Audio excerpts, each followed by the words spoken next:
दोस्तों नमस्कार, मैं राम सूरत यादव। राहुल गांधी को जैसे ही विपक्ष के नेता बनाया गया, पूरी बीजेपी में घमासान शुरू हो गया। आप जानते हैं कि 10 वर्ष तक मनमानी तरीके से प्रधानमंत्री मोदी ने शासन चलाया और विपक्ष में कोई विपक्ष का नेता नहीं था, क्योंकि 10% वोट किसी के पास नहीं था। यही कारण था कि 10% जो है सीटें होनी चाहिए थी और 55 सीटों से जो है कांग्रेस की भी कम थी, मतलब 52 सीटें थी। यही कारण था कि विपक्ष का कोई जो है 10 वर्ष तक नेता नहीं था और मनमानी तरीके से जो है लोकसभा में जो है मोदी ने अपने तरीके से जैसा चाहा वैसा सदन को चलाया। लेकिन इस बार तस्वीर एकदम बदल गई है। अब विपक्ष के नेता राहुल गांधी होंगे और राहुल गांधी, आप जानते हैं कि राहुल गांधी ही नहीं बल्कि राहुल गांधी के साथ में अखिलेश यादव समाजवादी पार्टी के जो सबसे बड़े मुखिया हैं वह भी विपक्ष में राहुल गांधी के साथ बैठे दिखाई देंगे। तो आप कल्पना कीजिए कि इस बार जो है प्रधानमंत्री मोदी के लिए सबसे बड़ी समस्या लोकसभा में जैसे ही सदन शुरू होगा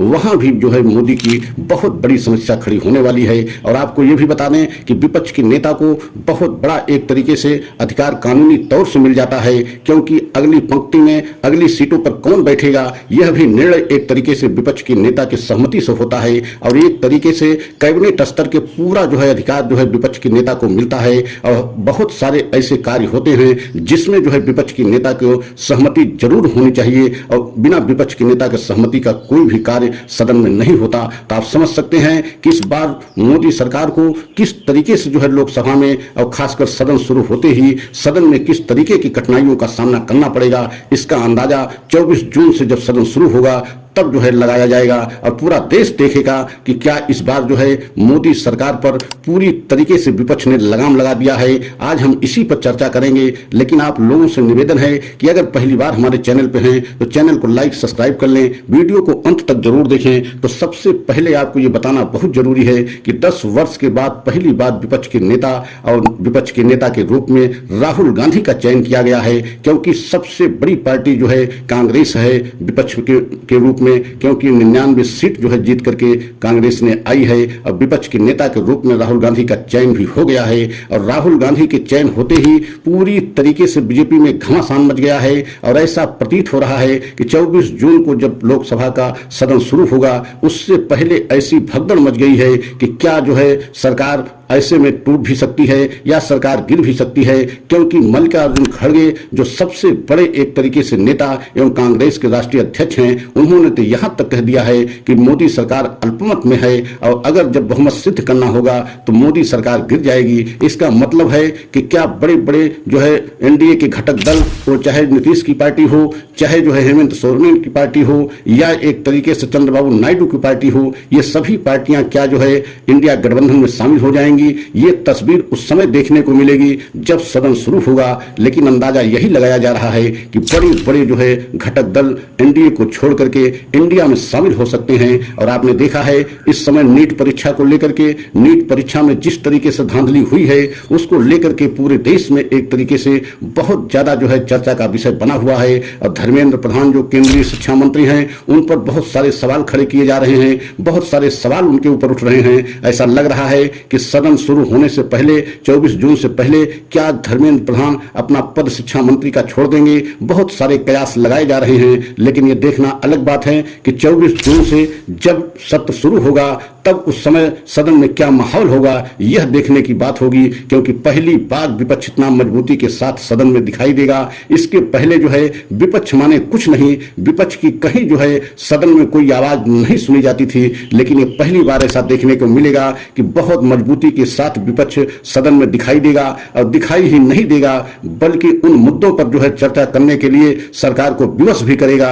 जो इस समय आम आदमी के लिए बहुत जरूरी है। वो चाहे पर्चे लीक को लेकर के हो, आप देख रहे हैं कि देश में जो भी चुनाव, जो भी जो है परीक्षाएं हो रही हैं, सभी परीक्षाओं की एक तरीके से पर्चा लीक हो रहा है। मतलब कोई भी परीक्षा स्वतंत्र, निष्पक्ष और पारदर्शी तरीके से नहीं हो पा रही है। पूरे देश में एक तरीके से चर्चा का विषय बना हुआ है। अगर नीट जैसी परीक्षा का भी जो है धांधली हो जाए, नीट जैसी परीक्षा का पेपर लीक हो जाए, तो आप कल्पना कीजिए फिर हमारे देश में कौन सी परीक्षा बची। नीट एक ऐसी परीक्षा है जो सबसे बड़ी परीक्षा मानी जाती है और बहुत बड़े स्तर पे इसके तैयारी होती है, बहुत बड़े स्तर पर परीक्षाएं कराई जाती हैं, लेकिन अगर इन परीक्षाओं में भी एक तरीके से पर्चा लीक हो गया और इसमें भी एक तरीके से धांधली हो गई तो आप समझ सकते हैं आने वाले समय में किसी भी परीक्षा में ये अब उम्मीद नहीं की जा सकती कि एकदम जो है निष्पक्ष और स्वतंत्र हो सकती है। और यही बात है कि इस बात को लेकर के विपक्ष एकदम जो है सरकार को घेरा है और पूरे बड़े स्तर पर एक तरीके से प्लान बनाए हैं राहुल गांधी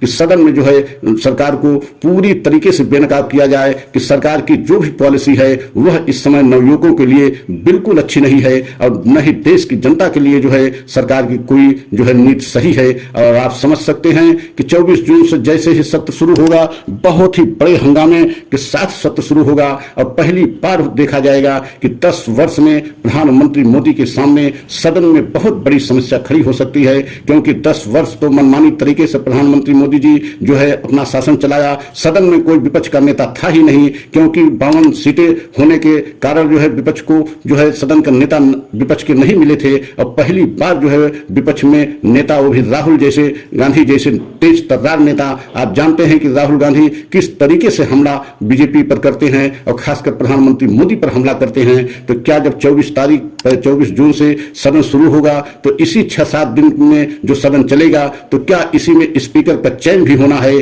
और स्पीकर के चयन को लेकर के लोकसभा अध्यक्ष के चयन को लेकर के चंद्रबाबू नायडू पूरी तरीके से अड़ गए हैं कि हमें जो है यह पद चाहिए। तो आप समझ सकते हैं कि क्या सरकार इसी जो है सत्र में गिर सकती है और बहुत देखने वाली बात होगी कि यह जो है सत्र बहुत हंगामेदार होगा, क्योंकि एक तरफ तो लोकसभा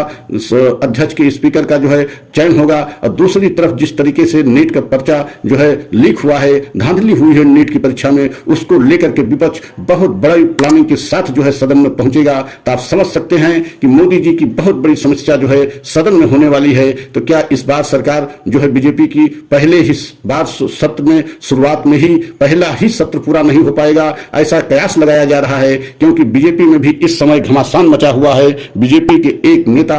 दूसरे नेता पर आरोप प्रत्यारोप लगा रहे हैं। पूरी बीजेपी में भगदड़ मची है, वो चाहे महाराष्ट्र की बीजेपी हो, चाहे उत्तर प्रदेश में बीजेपी हो, कहीं की बीजेपी हो, हर जगह बीजेपी के बड़े बड़े नेता अपने ही नेताओं पर आरोप प्रत्यारोप लगा रहे हैं कि इनकी वजह से जो है चुनाव हारा गया। तो आप समझ सकते हैं कि आने वाले समय में बहुत बड़ी समस्या प्रधानमंत्री मोदी के लिए खड़ी होने वाली है। यह सत्र पूरा होगा, किस तरीके से होगा यह देखने वाली बात है। क्या इसी सत्र में सरकार गिर भी सकती है, यह भी देखने वाली बात है। अगर हमारा वीडियो अच्छा लगा हो तो लाइक सब्सक्राइब करें, कमेंट के द्वारा अपनी राय अवश्य दें। अगला जो है वीडियो पुनः लेकर के आएंगे। जय हिंद, जय